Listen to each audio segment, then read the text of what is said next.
తెలంగాణలో రైతుల పరిస్థితి ఘోరంగా తయారవుతుంది.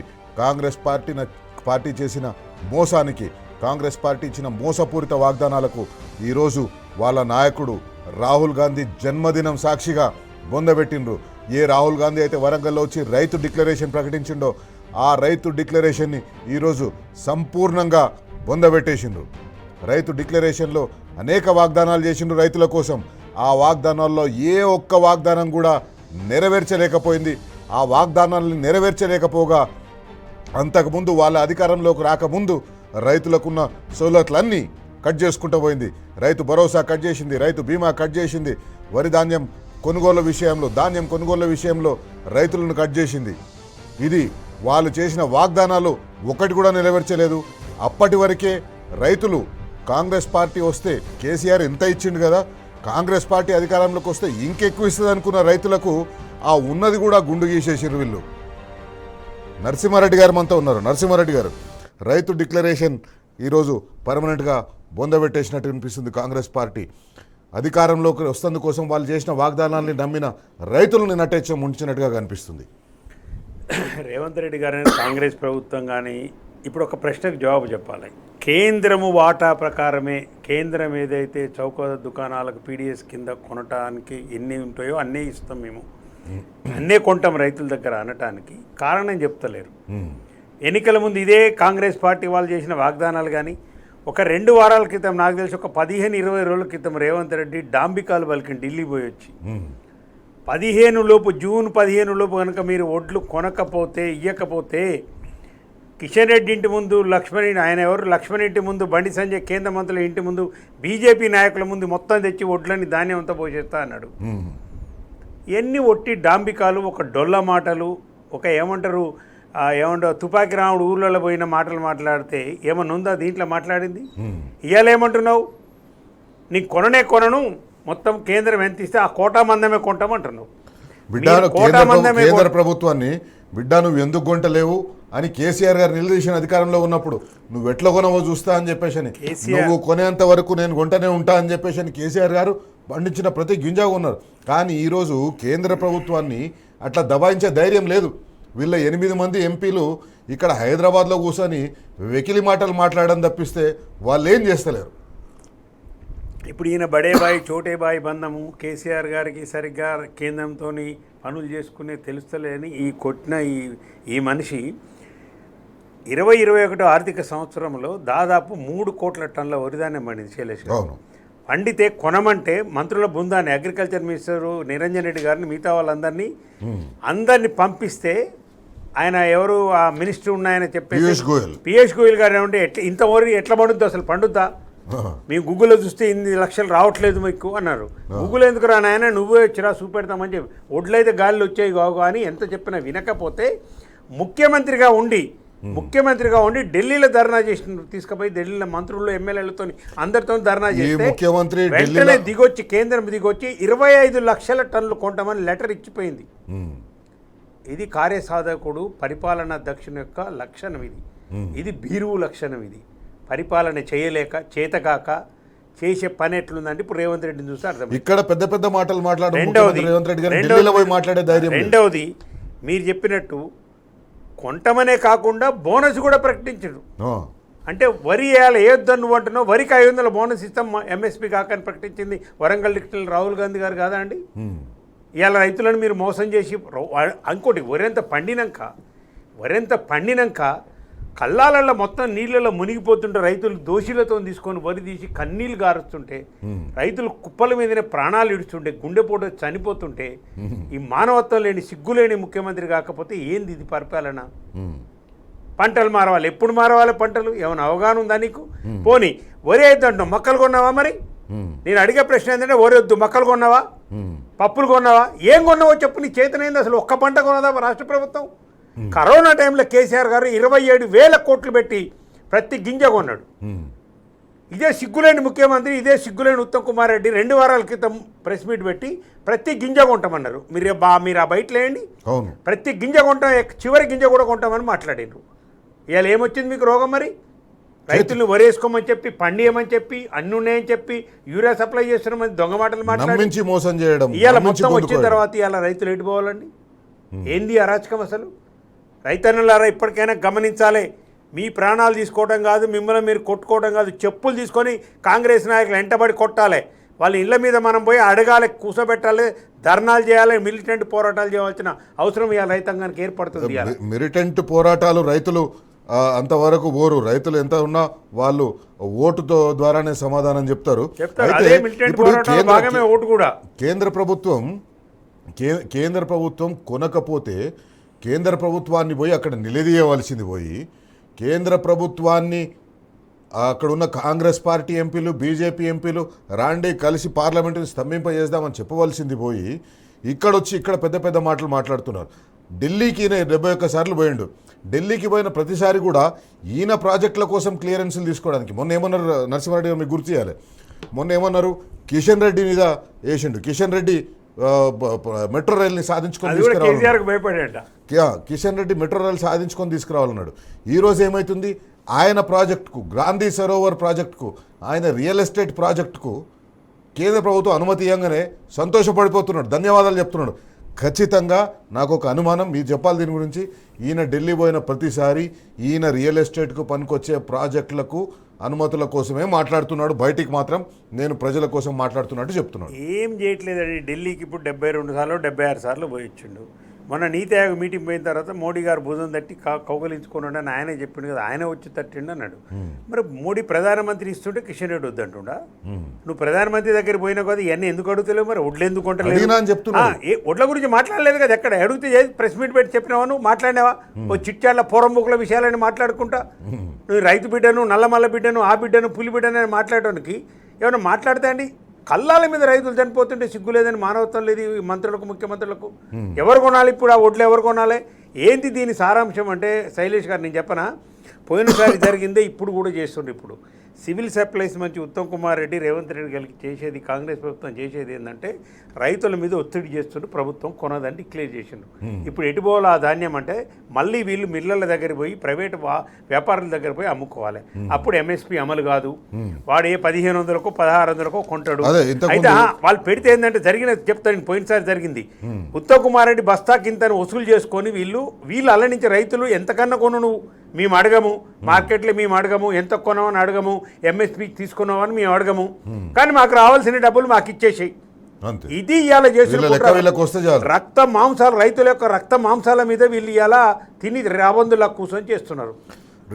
ఇంతకుముందు మీరు వచ్చే ముందు నా ఇంట్రోలో చెప్పిన తెలంగాణలో 2025-26లో దాదాపుగా 290 లక్షల మెట్రిక్ టన్నుల ధాన్యం పండింది. దాంట్లో కేంద్ర ప్రభుత్వం ప్రొక్యూర్ చేసింది. ఒకవేళ రాష్ట్ర ప్రభుత్వం కనుక ప్రొక్యూర్ చేయకపోతే రేపు రాబోయే పంటను కూడా కేంద్ర ప్రభుత్వం ప్రొక్యూర్ చేసింది 106 లక్షల మెట్రిక్ టన్నులు మాత్రమే, అంటే 36% మాత్రమే. మిగతా 64% రైతులు ఈ మిల్లర్లకే అమ్ముకోవాలి. రైతులకు మిల్లర్లు అమ్ముకోవడం వల్ల ఏమవుతుంది? ఎంఎస్పీ రాదు. ఎంఎస్పీ రాకపోవడం వల్ల ఒక్కొక్క రైతు క్వింటాల్ దగ్గర తరుగు తీసేస్తారు. వీళ్ళు ఒక 10 కిలోలు 300 నుంచి 400 రూపాయలు క్వింటాల్ దగ్గర రైతు నష్టపోతున్నాడు. వీళ్ళు ఇచ్చే బోనస్ గాలికి పోతుంది. దీనికి ఒక ఉదాహరణ చెప్తాను. నల్లగొండ కలెక్టరేట్ ముందు భూపాలరెడ్డి గారు, మా జగదీశ్వర్ రెడ్డి గారు ఆధ్వర్యంలో ఒక ధర్నా జరిగింది. మాజీ ఎమ్మెల్యే భూపాలరెడ్డి గారు మిగతా వాళ్ళు పోయి దండెంపల్లి పక్కనే ఉంటుంది, 10 కిలోమీటర్లు 8 కిలోమీటర్లు. అక్కడ ఐకేపీ సెంటర్లో ధాన్యం దగ్గరికి వీళ్ళందరూ పోయి బీఆర్ఎస్ నాయకులు పోతే సివిల్ సప్లైస్ అధికారులు కూడా పిలిస్తే వాళ్ళు కూడా వచ్చిండ్రు. వాళ్ళు క్వింటాల్కి ఎంత తీసింది తెలుసా అండి? 10 కేజీలు 12 కేజీలు తీసిన తరుగు తీసినవి ఉంటే వాళ్ళు రిపోర్ట్ ఇచ్చిండ్రు. ఉత్తమ్ కుమార్ రెడ్డి నువ్వు నిజంగా చెప్తున్నావు, ప్రజాస్వామ్యం మీద నమ్మకండి, పరిపాలన నమ్మకండి, ఉత్తమ్ కుమార్ వాళ్ళ మీద చర్యలు తీసుకున్నావు, ఇంతవరకు తీసుకోవాలి. ఎట్లా కలెక్ట్ చేస్తారంటే 10 కేజీలు ఉంటేనే క్వింటాల్కు. జీవారెడ్డి గారు సీనియర్ నాయకుడు నిన్న చెప్పినగా ఒక్కొక్క క్వింటాల్కు 300 నుంచి 350 రూపాయలు ఇవాళ నష్టపోతాం డైరెక్ట్గా రైతు. అది నష్టపోతుండ్రు. ఇప్పుడు ప్రైవేట్ మిల్లర్లకు అమ్ముకోవడం వల్ల ఇంకొక 300. అది రెండో నష్టం ఏంటంటే ఇక్కడ ఏంది 2 నష్టాలు ప్రైవేట్ మిల్లులకు అమ్ముకుంటారు. ఒకటి ఎంఎస్పీ రాదు, రెండోది వీళ్ళు బోనస్ ఇయ్యరు. ఇప్పుడు ఈ మిల్లులకు అమ్ముకునే దానికి బోనస్ లెక్కల కోసం చెప్పడానికి కూడా లేదు ఇక అసలు. ఐకేపీ సెంటర్ల ద్వారా పోయిన ఆ 100 క్వింటాలలో ఎప్పుడన్నా ఇయని సావని కానీ నాకు రావాలి బోనస్ అంటానికి కూడా రైతుకు అవకాశం లేదు. ఇక్కడ మిల్లులో పోసిన తర్వాత అది రాదు ఇది రాదు, ప్రభుత్వానికి ఏం సంబంధం లేదు. వాడు ఎప్పుడో 6 నెలలకు ఇస్తాడు, ఇవాళ పోసుకున్నది వాని ఇంటి చుట్టూ తిరగాలి. ఇలా పోగానే తేమ ఉందంటాడు, మళ్ళీ అదంటాడు, తాళంటాడు, తేమంటాడు, 2 అంటాడు వాడు. కాబట్టి పూర్తిగా రైతాంగాన్ని ఇవాళ కష్టపడి పండించిన పంటను మొత్తము మిల్లర్లకు ధారాదత్తం చేయడానికి ప్రైవేటు వ్యాపారస్తులకు అడ్డగోలుగా రేటు వాళ్ళు ఎంత రేటు అంటే అంత రేటు పెట్టి వాళ్ళు అమ్ముకోవడానికి రైతుల మీద ఒత్తిడి కలగజేసేదే ఇది తప్పితే ఏం లేదు. ప్రభుత్వాన్ని నేను ఒకటే సూటి ప్రశ్న అడుగుతున్నా. మీరు ఎన్నికలకు రాకముందు రైతులకు కొంటామన్న ధాన్యాన్ని కేంద్ర ప్రభుత్వం ఎంత కొంటే అంతే శాతం మేము కొంటామని మీరు అంటే ఎన్నికల ముందు చెప్పులు తీసుకొని వెంటబడి రేవంత్ రెడ్డి నీకు డిపాజిట్ రాకపోతుండే. 30 సీట్లు కాదు, అంతకుముందు 23 సీట్లలో 10 సీట్లు కూడా మీకు రాకపోతుండే. చెప్పింది ఒక మాట రైతులకు, ఇవాళ చేసేది మోసం. ప్రతి వర్గానికి అట్లే చేసినారు మీరు. ఇవాళ ముఖ్యంగా రైతానికి దాదాపు నేను అంటున్న రైతులకు తెలిసి నాకు తెలిసి ప్రధానమైన హామీలు ఇవాళ మీరు చూస్తే రైతు బంధు కావచ్చు, కౌలు రైతులకు ఇచ్చింది కాబట్టి రైతు బంధు, రైతు భరోసా గురించి మాట్లాడదాం. మనం ఒక చిన్న బ్రేక్ తీసుకుందాం. బ్రేక్ తర్వాత ఖచ్చితంగా రైతులందరూ సంఘటితం కావాలి. తెలంగాణ రైతుల పక్షాన నిలబడే వర్గాలన్నీ కూడా సిద్ధం కావాలి ఈ తెలంగాణ రాష్ట్ర ప్రభుత్వాన్ని నిలదీస్తేందుకు. ముఖ్యమంత్రి రేవంత్ రెడ్డి ఈరోజు స్కూల్ పిల్లలకి ఇచ్చే ఎడ్యుకేషన్ కిట్లను కూడా బహిరంగ సభ పెట్టి ఆ బహిరంగ సభలో ఎడ్యుకేషన్ కిట్లు ఇచ్చినట్టు చెప్పి ఏవైతే ఆటోమేటిక్గా జరుగుతూ పోతుండాలో వాటిని అన్నింటిని కూడా తానేదో గొప్పగా చేస్తున్నట్టు, తానేదో కొత్తగా చేస్తున్నట్టు బహిరంగ సభలు పెట్టి కోట్ల రూపాయలు ఖర్చు పెట్టి అట్టహాసంగా చేస్తున్నారు. చివరికి రైతు బంధు కూడా, రైతు భరోసా కూడా అట్లనే చేస్తున్నాడు. ప్రభుత్వ అధికారులు, ప్రభుత్వ ఉద్యోగుల జీతాలు ఎట్లయితే నెల టెన్షన్గా పడిపోతాయో అట్లనే సీజన్ వచ్చిందంటే చాలు రైతు బంధు రైతుల అకౌంట్లో ఆటోమేటిక్గా పడిపోయేటట్టు ఏ మంత్రి కూడా దాన్ని పెద్దగా ఒక ఉత్సవంలాగా చేయలేదు. ఆ రకమైన ఏర్పాట్లు కేసీఆర్ గారు చేసింది. కానీ ఈరోజు కాంగ్రెస్ పార్టీ ఏం చేస్తుంది? రైతు భరోసా వేసే ప్రతి దానికి ముందు ఒక బహిరంగ సభ పెడతారు. 40-50 కోట్ల బహిరంగ సభ ఖర్చు పెట్టి రైతులకు వేస్తున్నామని చెప్పేసి ఉంటారు. మొన్న మనం చూసినాం 45 రోజుల్లో రైతులకందరికీ రైతు భరోసా వేస్తామని చెప్పినారు. దాదాపు 2 నెలలు దాటిపోయింది, 60-70 రోజులు దాటిపోయింది. 2 ఎకరాలకి ఆపేసిండ్రు. ఇప్పుడు వచ్చే వానాకాలం పంటకు ఖమ్మంలో, మైరలో ఒక పెద్ద బహిరంగ సభ పెట్టి చేస్తా అని చెప్పిండు నరసింహారెడ్డి గారు. అన్నీ రొటీన్గా జరిగిపోవాల్సిన కార్యక్రమాలు కూడా తానేదో గొప్పగా చేస్తున్నట్టు, చేయవలసిన కార్యక్రమాలేమో చేస్తలేరు. రైతులు పండించిన ధాన్యాన్ని కొనమంటే మాకు చేత కాదు, మేము ఢిల్లీ ఎంత కొనమంటే అంత కొంటామంటారు, బడేబాయ్ ఎంత కొనమంటే అంత కొంటామంటున్నారు.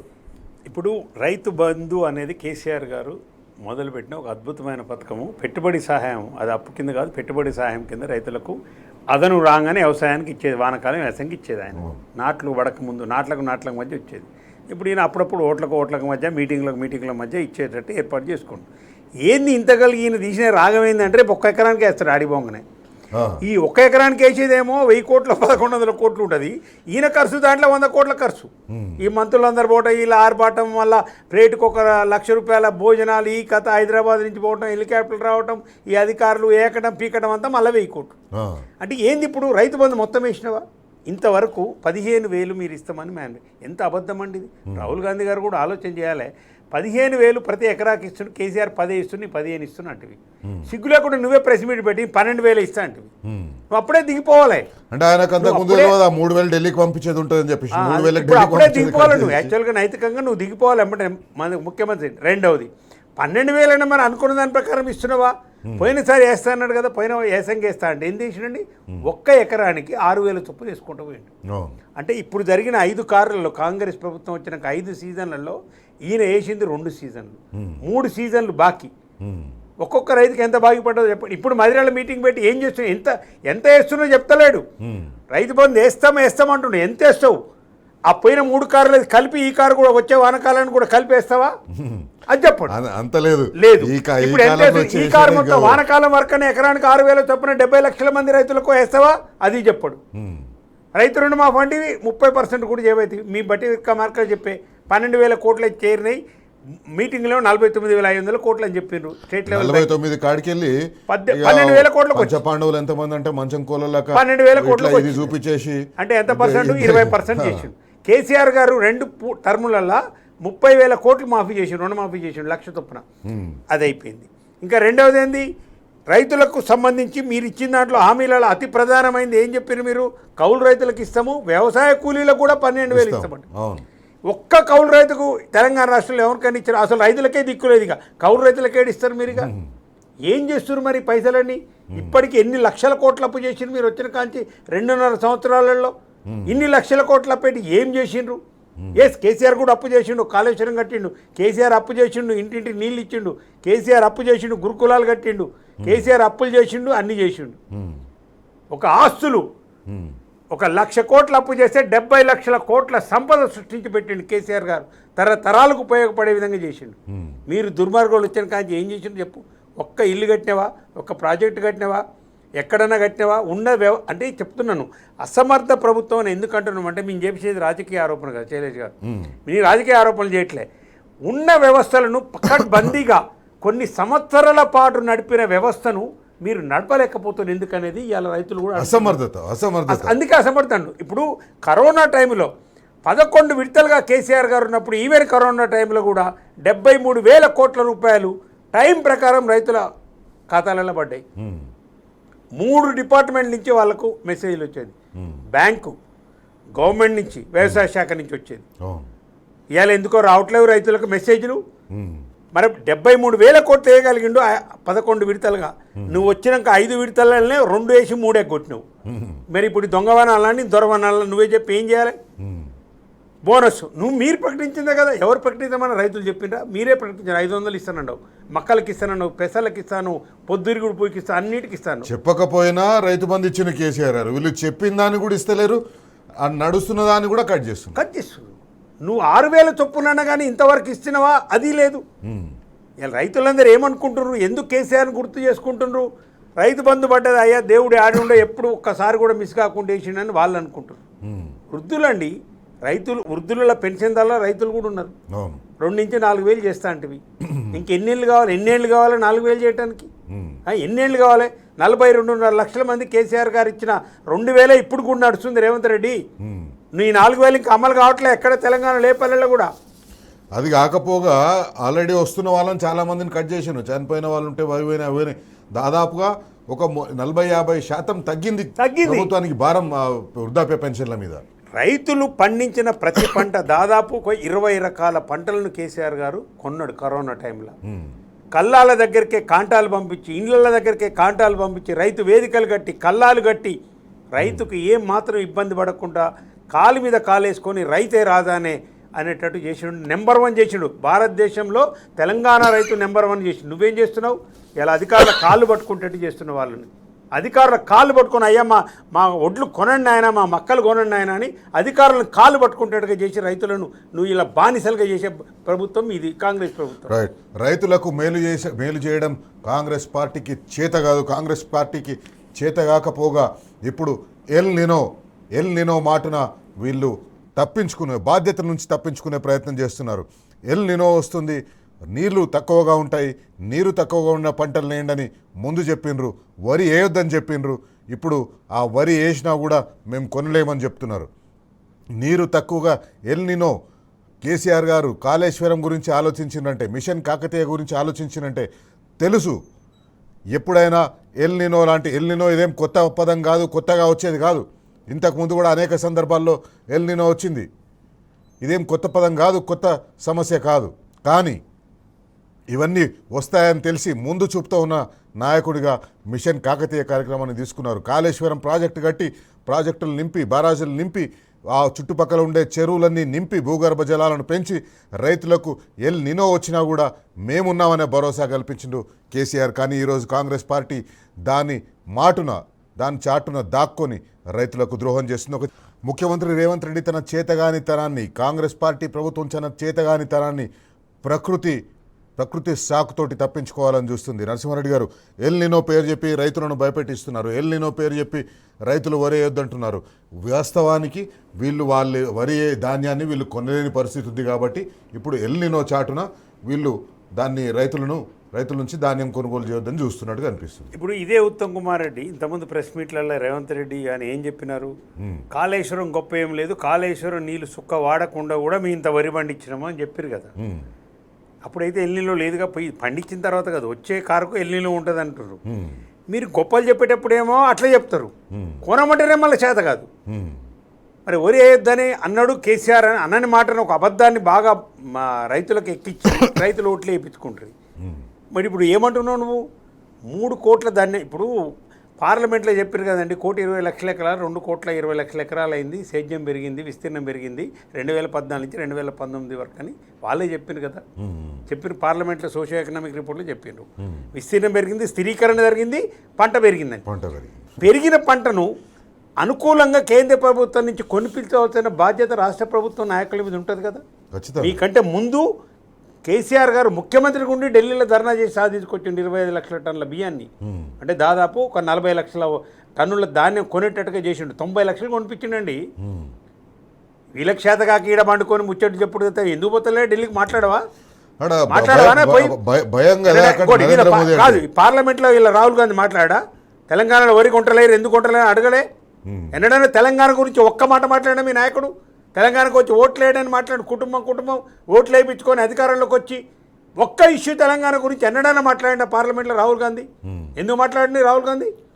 అంటే ఓట్లు వేయించుకొని మేము మోసం చేస్తాము, మీరు రైతులను అన్యాయం చేస్తామంటే నీకు ఇలా వాతావరణ ప్రభావానికి సంబంధించి నువ్వేం చెప్పాల్సిన అవసరం లేదు నాయన. రైతులకు బాగా తెలుసు. చాలామంది శాస్త్రవేత్తల కంటే రైతులు గొప్ప శాస్త్రవేత్తలు. ఈ భూమి గురించి, తెలంగాణ గడ్డ గురించి, కాలం గురించి కూడా తెలుసు, వాళ్ళు అందరికీ తెలుసండి. అరే రాత్రిపూట లేదు చుక్కలు లెక్క పెట్టి టైం చెప్తారు, కరెక్ట్ టైం ఇవాళ 3 అయిందని నువ్వు ఇవాళ వాళ్ళకి ఏదో చెప్పి తాతకు దగ్గులు నేర్పి నీ అంత తెలివి అవసరం లేదు. కానీ ఇప్పుడు వరిని మీరు ఎందుకు కొంటలేరో చెప్పరు.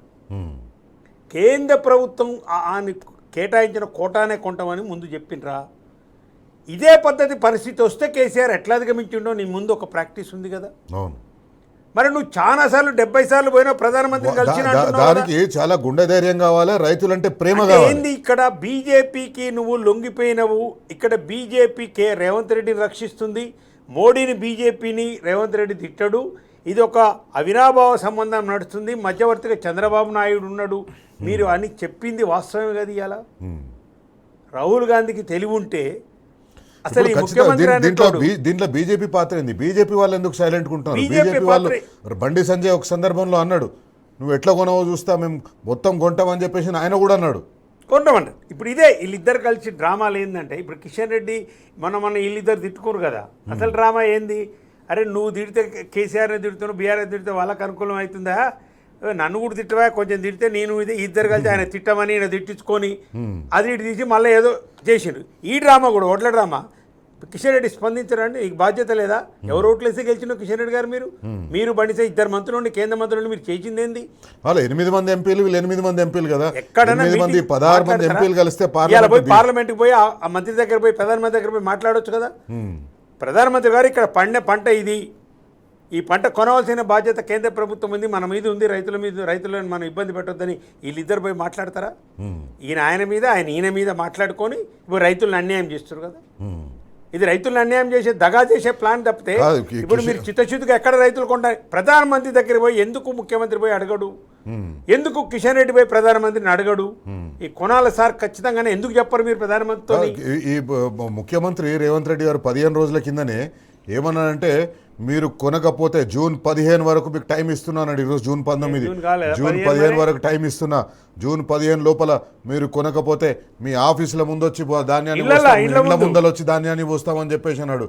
ఈ రోజు ఎక్కడ పోయింది? ఒక్క మాట మాట్లాడతలేడు. ఇప్పుడు అన్నాడు కదా కొనుడేం లేదు, కోట మంది కొట్టామంటే ఒకసారి క్విక్ గా రేవంత్ రెడ్డి అన్న మాటల్ని రైతులకు చూపెట్టాలి, రైతులకు మళ్ళీ ఒకసారి గుర్తు చేయాలి.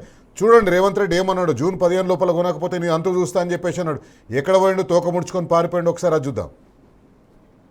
రాష్ట్ర ప్రభుత్వం సేకరించిన వడ్లు, తడిసిన ధాన్యంతో సహా కేంద్ర ప్రభుత్వంతో కొనిపించాలి. ఆ బాధ్యత కిషన్ రెడ్డి గారు తీసుకోవాల్సిందే. ఒకవేళ కిషన్ రెడ్డి గారు ఆ బాధ్యత తీసుకోకపోతే మీ పార్టీ ఆఫీస్ దగ్గరనో మీ ఇంటి దగ్గరనో తీసుకొచ్చి అవి పోయడం జరుగుతుంది.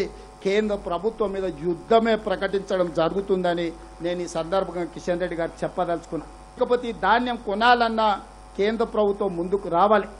కేంద్ర ప్రభుత్వం ముందుకు రావాలంటే పెద్దలు కిషన్ రెడ్డి గారు బాధ్యత తీసుకోవాలి.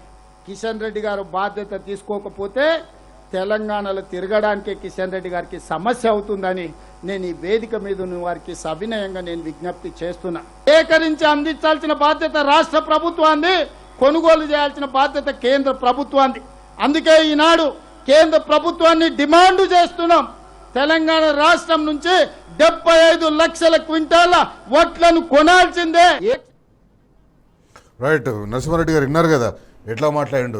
మీ ఇంటి ముందర పోస్తాం, మీ ఆఫీసుల ముందర పోస్తాం, తిరగనీయం, నిలదీస్తాం, పెద్ద పెద్ద మాటలు మాట్లాడిండు. ఇవన్నీ పిట్టల దూర మాటలే, చేసేది ఏముండదు. మాటలు మాత్రం బడబడ బుడర్ఖాన్ మాటలు మాట్లాడుతుంటారు. ఇప్పుడు యుద్ధం అన్నాడు కదా, ఆ. ఏది నీ యుద్ధం మరిగా? వాళ్ళు తీసుకుంటే కొంట అంటుంటుంది. నీ చేతగాంతనం అన్నట్టు ఇలా Surrender బయటపడేది. అయిపోయింది. ఇప్పుడు నీ చేతగా అంటే బహిరంగ సభల మైకులు పెట్టగానే జనం కనపడగానేమో ఆవేశము, మోనో యాక్షన్లు, ఏమంటే ఏకపత్రాభినయాలు చేసుడు తప్పితే నువ్వు చేయవలసింది ఏంది? ప్రధానమంత్రి దగ్గరికి పోయి మాట్లాడి దాని మీద వినకుండా ఒక ధర్నా చేసి, ఇక్కడ ఢిల్లీలో పోయి ధర్నా చేయాలండి. ఎందుకు భయం నీకు? అంటే నీకు ఓటుకు నోటు కేసు ఉంది ఏమనంటే తీసిపోయి లోపడేస్తాడు, మెద మీద కత్తి ఉందనేనా? ఇది తప్పితే ఇంకేముందని చెప్పండి. చిత్తశుద్ధిగా నువ్వు చెప్పాలంటే ముఖ్యమంత్రి కేంద్ర ప్రభుత్వానికి సరెండర్ అయిపోయింది. చిత్తశుద్ధిగా నువ్వు రైతుల పక్షాన్నే ఉంటే, రైతుల ఓట్లు వేసుకొని నువ్వు అధికారానికి వచ్చిన అనే భావన నీకుంటే ఎందుకు కొట్లాడతలేవు నువ్వు? కేసీఆర్ కొట్లాడలేదా? ఎవరికి భయపడ్డాడు కేసీఆర్? ఇవాళ కంటే ఎక్కువ సీట్లు ఉన్నాయి మోడీకి, అప్పుడు రేవంత్ రెడ్డి ఇవాళ కంటే ఎక్కువ సీట్లు ఉన్నాయి, 303 సీట్లు ఉన్నాయి ఇవాళ పార్లమెంట్ లా. ఇవాళన్నా కానీ వేరే పార్టీల మీద ఆధారపడ్డ ప్రభుత్వం. రేవంత్ రెడ్డి ఏమనంటే కేసీఆర్ మోడీని తెలంగాణ రాష్ట్రానికి వస్తే గౌరవించలేదు, కానీ నేను చాలా గౌరవిస్తున్నట్టు. ఆ గౌరవంకి ఇదే దక్కేది. ఆడ కూర్చొని హైటెక్ సీట్లో కూర్చొని ఇద్దరు కలిసి బండి సంజయ్ గారి ఇకలికలు పక్కపక్కలు చేసి ఏది ఆ ఇకలికలు పక్కపక్కలు దేనికి? నువ్వు రా, నేను రెడీగా ఉన్నా, తీసుకుంటా, నిన్ను ఎక్కడికో తీసుకుపోతా అన్నది నిజమేనా? దీని అర్థం మరి ఇప్పుడు దీని అర్థం ఏమనుకోవాలండి? అలా కేంద్ర ప్రభుత్వాన్ని ఈడకు బహిరంగ స్థలాల్లో మాట్లాడితే ఏమొస్తుంది? రేవంత్ రెడ్డి అక్కడ పోయి అడగాలి. అక్కడ పోయి ఎంతసేపు ఉన్నా కానీ పోవటం, మాట్లాడటం, పక్క రోజులు పోవటం, కాలం మీద పోవటం, ఓటుకుని కలిసి మాపు చేయండి, మీ దండం పెడతా, మీ చంద్రబాబు కూడా చెప్పిన ఎట్లనే చేయండి సార్ అంటే తప్పితే, మీరు ఎప్పుడు రమ్మంటే అప్పుడు వస్తానికి సిద్ధంగా ఉన్నా అనేది ఎప్పుడు తప్పితే రైతుల గురించి మాట్లాడేది లేదు, ప్రాజెక్టుల గురించి మాట్లాడేది లేదు, వేరే విషయాలు మెట్రోల గురించి మాట్లాడేది లేదు, అసలు రాష్ట్రం గురించి మాట్లాడేది లేదు. ఆయన సొంత వ్యవహారాలు ఏమైనా చూసుకుంటాడు. మెట్రో రైల్లో రియల్ ఎస్టేట్ వ్యాపారానికి సంబంధించిన ఫైల్ ఏమైనా ఉంటే క్లియర్ చేసుకోవడం, మెట్రో రైల్ ఫ్యూచర్ సిటీకి వేసుకుంటాడు, అది చేస్తాడు. మెట్రో ఆ రోడ్ల పర్మిషన్లు కొన్ని తెచ్చుకోవడం, మెట్రో టేక్ ఓవర్ చేస్తే 30,000 కోట్ల రూపాయల భూములు వస్తాయి కాబట్టి దాని గురించి మాట్లాడతాడు. కానీ రైతులకు వచ్చే లాభం గురించి మాట్లాడతాడు. ముఖ్యమంత్రి అయితే చూస్తున్నాం, మనకి ఇదే పరిస్థితి ఉంది మనకి. థ్యాంక్ యూ నరసింహారెడ్డి గారు. రైతుల పక్షాన ఖచ్చితంగా మనం అందరం నిలబడాల్సిన అవసరం ఉంది. ప్రతి ఒక్కరూ మాట్లాడాలి. చదువుకున్నవారు, గ్రామీణ ప్రాంతాల్లో ఉన్నవారు, మహిళలు, ప్రతి ఒక్క వర్గం కూడా రైతులకు అండగా నిలవాల్సిన అవసరం ఉంది. అందుకే టీ న్యూస్ వేదికగా టీ న్యూస్ ఎప్పుడు రైతుల పక్షాన నిలబడుతుంది, బరాబర్ అడుగుతూనే ఉంటుంది. ఇది వాటి కార్యక్రమం. మరో ముఖ్య అంశంతో మళ్ళీ కలుసుకుందాం. అంతవరకు సెలవు. నమస్తే. జై Telangana. Stay tuned to T news.